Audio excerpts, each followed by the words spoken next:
The larger the constituency, the fewer the people who have access to the money needed to contest the seats, and the smaller the pool of potentially successful candidates.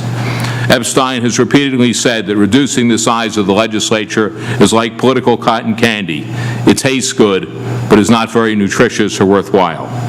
Lest we forget, the entire cost of the Pennsylvania General Assembly is now about $300 million a year, only about 1% of Pennsylvania's operating budget, and only about 1/2% of all state expenditures within the budget and outside of it.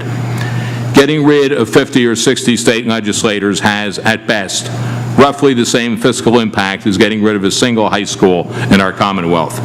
I say at best because fewer legislators will likely demand more staff, and the costs of additional staff could well exceed the savings of not having 50 or 60 legislative salaries to pay.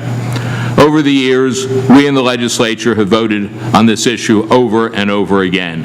In 1975, Speaker Herbert Feynman, widely viewed as an extremely powerful speaker, requested the State Government Committee to report out a bill reducing the size of the legislature.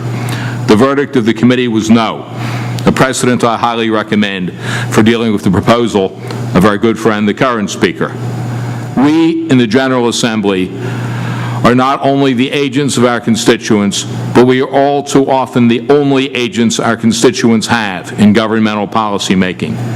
Cutting the members of the General Assembly 25% will not cut the number of lobbyists by 25% or the number of constituent complaints by 25%.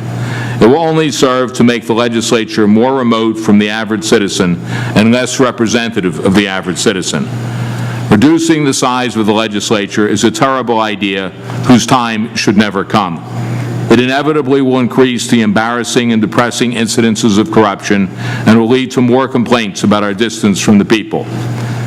I strongly urge defeat of any bill reducing the legislative size. The enactment of a 10-year plan to reduce the size of the legislature elected in 2022 would only produce 10 years of vicious infighting in both political parties as the threatened lawmakers spend all too much of their time working to distinguish themselves from other legislators who they may be forced to run against, instead of working with their geographical neighbors in a constructive way to advance the public interest as they see it. One thing we do not need is more self-aggrandizement in the legislative process.